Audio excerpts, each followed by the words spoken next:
All right, hello, Professor Cyanide here, and I got back from seeing Thor: Love and Thunder. The first half of this review will be spoiler free, and the second half won't be spoiler free. So there you go. So I guess for the spoiler free half, I'll go over the things I didn't like about this movie first, or should I go over the things I did like? I'll go over the things I didn't like. I thought the movie was really funny. I think this is one of the funniest Marvel movies, and that's kind of a criticism for it, but I'll get into that later.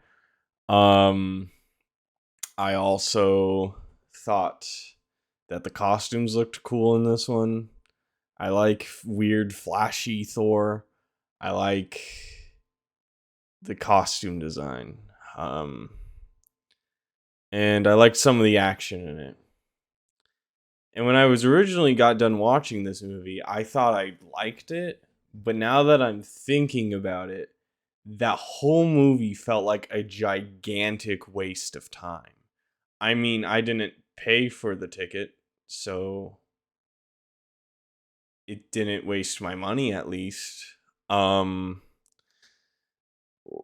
yeah, I'm actually thinking about this movie now, and did it really not do a single goddamn thing for me? Um, I mean, this has kind of been the issue with Marvel versus for a while. Is a lot of their movies kind of just feel empty and very safe, and they don't really feel like you accomplish anything by the end of the story.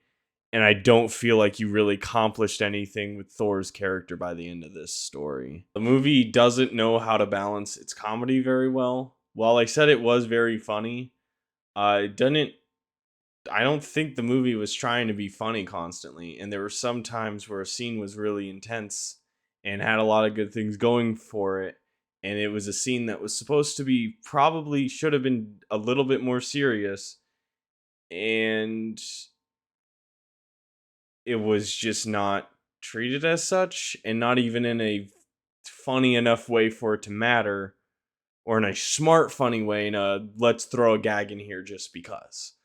Gore, they completely wasted this character. This character is very fun and is a very interesting character in the comics, and they kind of just glanced over everything about him. Of course, they did because they had to fit in this subplot about him and fucking Jane again. I. Both plots kind of don't work with each other in a lot of ways. I feel like this movie should have been better. I don't know. I don't know. So I guess that's it for the spoiler free. As far as the spoiler free shit goes, watch this if you really, really like Thor. Because if you don't really, really like Chris Hemsworth Thor, you will fucking hate this movie. So yeah, I do like Thor. I do like Chris Hemsworth as Thor. Thor Ragnarok is one of my favorite Marvel movies. I gotta say, Thor movies are fucking 1 for 4 now. Jesus Christ. Like, this is better than The Dark World and the first movie, but like, those movies aren't very good. And The Dark World is probably the worst Marvel movie. I haven't seen Black Widow yet. I have not seen Black Widow. I'm avoiding that movie like the plague. Yeah, I just have a bunch of issues with Marvel movies. So I'll get into them. One of them is that this movie felt like it had zero impact. Gore basically killed a bunch of characters we did not know about previously. He killed a bunch of fucking gods we did not care about. I had no reason to care about anything he really did in this movie. Another part that kind of rubbed me the wrong way is he kidnapped these kids, and by the way, I'll get to the kids in a second. The kids are one of the worst parts of this fucking movie. Um, man, I just have to see. I really wanted to like this movie. I was enjoying myself the whole time I was at the theater. It was an enjoyable experience. And then I got home and I actually tried to sit and think about this stupid Marvel movie. and then I go, oh wait, it's a stupid Marvel movie. They wasted my time. No rewatch value at all in this movie. Like most Marvel movies. I was gonna rank it as like good as Black Panther, like a little bit less than Black Panther, but this is definitely worse. Anyways, back to me not caring about the plot. Another thing is I don't think Thor as a character seemed to care too much about the plot because he would say something serious and then would immediately mask it with a fucking quippy joke, and then it would ruin whatever serious moment was there. And then it makes you go, did he actually give a shit what he just said? That's another thing is I don't know if Thor's character gives a shit, or does Chris Hemsworth not give a shit anymore? Because last I checked, Thor gave a shit about things. There's a scene in this movie where he has to fucking save these kids and shit. Basically, Gore kidnaps a bunch of kids because he can't kill Thor for whatever reason, even though he has his fucking god-killing weapon. Can't defeat Thor at the moment. Does this really weird thing where he tries to go and meet with Eternity to get any wish granted. And that's his whole goal. He also wants to kill all the gods, and so he's either going to do it by the sword or by meeting this fucking guy. Jesus Christ. So then he kidnaps the kids, and there's a scene where Thor uses the son of that one fucking character I forgot the name of, and uses his power to like astrally project and talk to these kids, and the whole scene is so, he's just so nonchalant. Thor wouldn't be nonchalant about this. Why is he so nonchalant in this scene? I really don't get it. It really wasn't making sense. I felt like it should have been way more of like a tense scene, but I think they were just enjoying making a comedy so much that they forgot that part of this movie was supposed to be serious. Also, aside from I think that's the kid from Stranger Things, everyone's terrible at acting that's under the age of fucking 15 in this movie. Holy shit. Please do not put babies in my movie. If you're gonna have child actors, limit it. Limit their screen time, or make sure that they're at least old enough to fucking speak properly. Jesus fucking Christ. Like, sometimes these kids who were supposed to look scared and all that, they were like their mouths were just open. Did Waititi even direct this movie? Because it feels like a completely different director directed it. But it is Waititi still, and it's still a director I like. And it's a director I know that can meld comedy and seriousness so well, and yet he didn't do it very well in this movie. I was very disappointed with this. Not only did they completely butcher the Gore storyline and just kind of give you the Spark Notes version of it, and like not even in the same way that they did with Thanos, where they gave you the Spark Notes version plus their own little twist on it, because as you know in the comics, Thanos isn't wanting to balance the universe. He wants to kill as many people as possible to please Death because he finds her hot, which is way cooler. I don't know why they didn't just stick with that, but whatever. Some people may have found that stupid, but I personally find that to be metal as hell and awesome. So I don't give a shit. Thanos is way cooler in the comics. Anyway. What am I talking about? But damn, did they really waste Gore in this? Like, fucking Christ. One of the best Thor comic runs I've ever seen was the fucking Gore storyline, and they fucking ruined it. God, what are they going to do next? Ruin, Planet Hulk. Let's do World War Hulk next. Let's do World War Hulk and let's completely butcher it. So yeah, there's that. Any scene that had a child in it annoyed the shit out of me. God, what else do I talk about with this movie? The cancer subplot. I can't believe I completely forgot about Jane.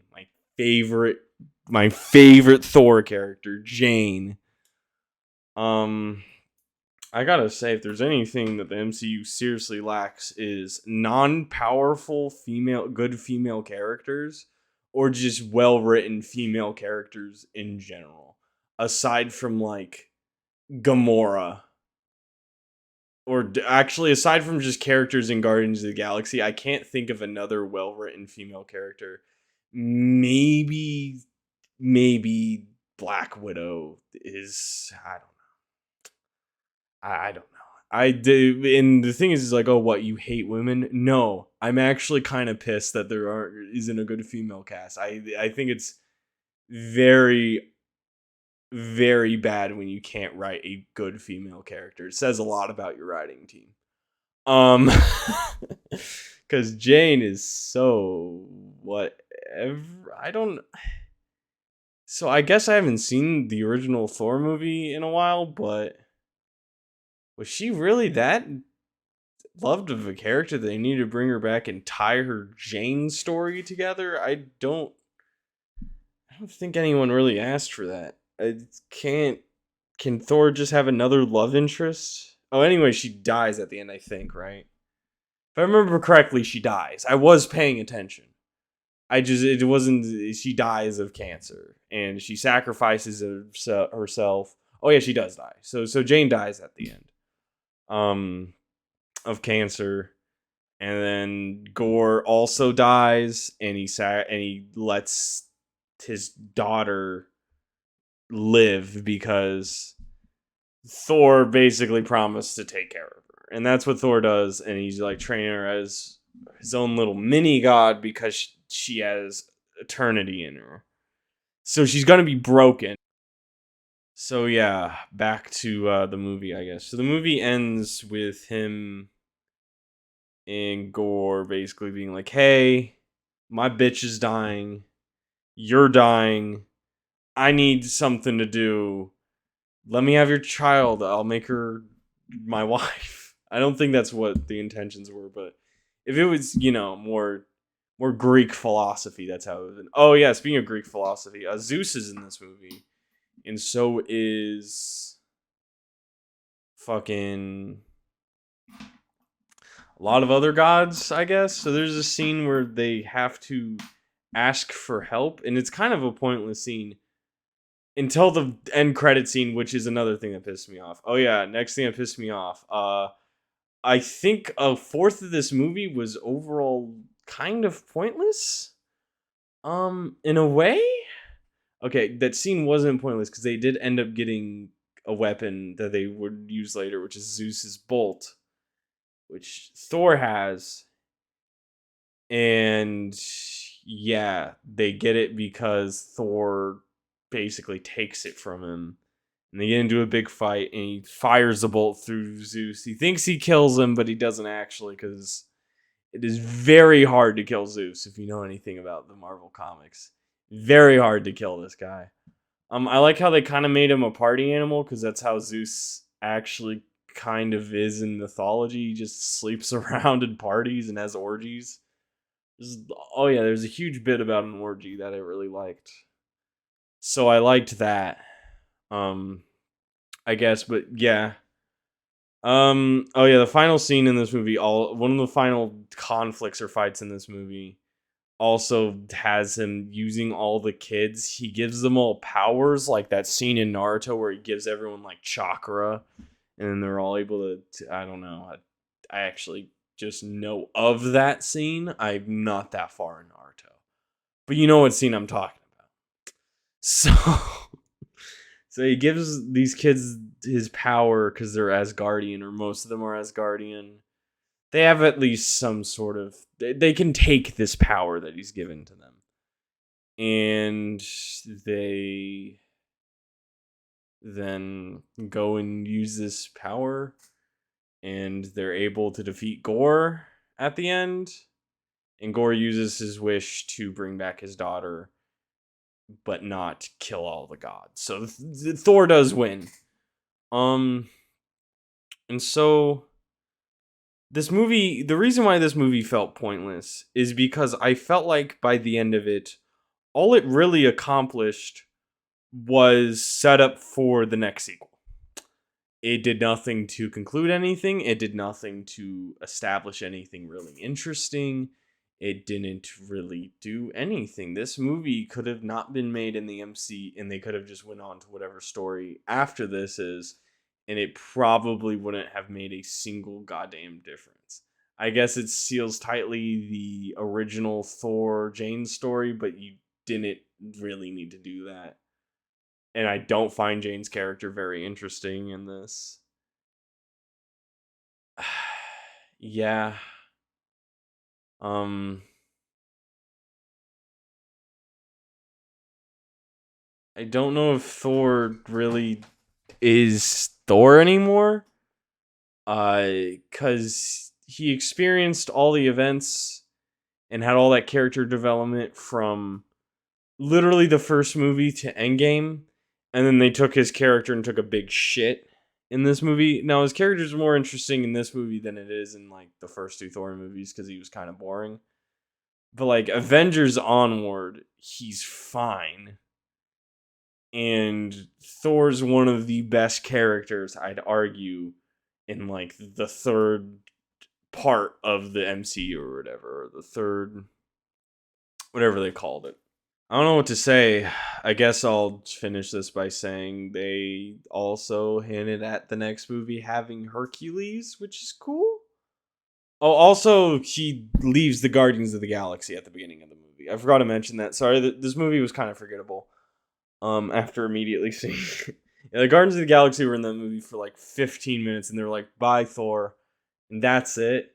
And I was kind of mad because I kind of wanted a Guardians of the Galaxy Thor crossover movie in which they fought Adam, because that's what I thought was going to happen. And then they made Thor Love and Thunder because Thor was such a popular character and they really wanted to make another TDWT.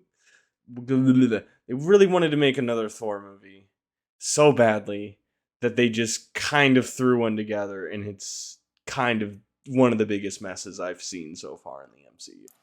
Oh, I forgot to mention this because it was probably the first bad sign I saw in this movie, but this movie's CGI is fucking terrible, so can't believe I almost forgot to mention that. But yeah, the CGI in this movie is really bad as well. I really can't, in great conscience, give this movie anything above a 6 out of 10. So I'm gonna give it a 4. The comedy carries it to a 4. If it wasn't for the comedy, I don't know. Like I'm feeling like a 4, a strong 4 to a light 5. So a 5. I'll give it a 5. I'll round it up to a 5. In a generous 5, you will, out of 10. What a catastrophe. I don't see rewatch value in that movie. Only watch it if you want to see Thor. If you don't like Thor and you just sort of like the Marvel Cinematic Universe, this movie might not be for you. I think Marvel hasn't had a good movie since Endgame. Yeah, this movie didn't make me very happy. I enjoyed it because I saw it in theaters, but then I thought about it for 2 seconds and I realized how bad this movie truly was. Um, I don't know. Fuck it, yeah.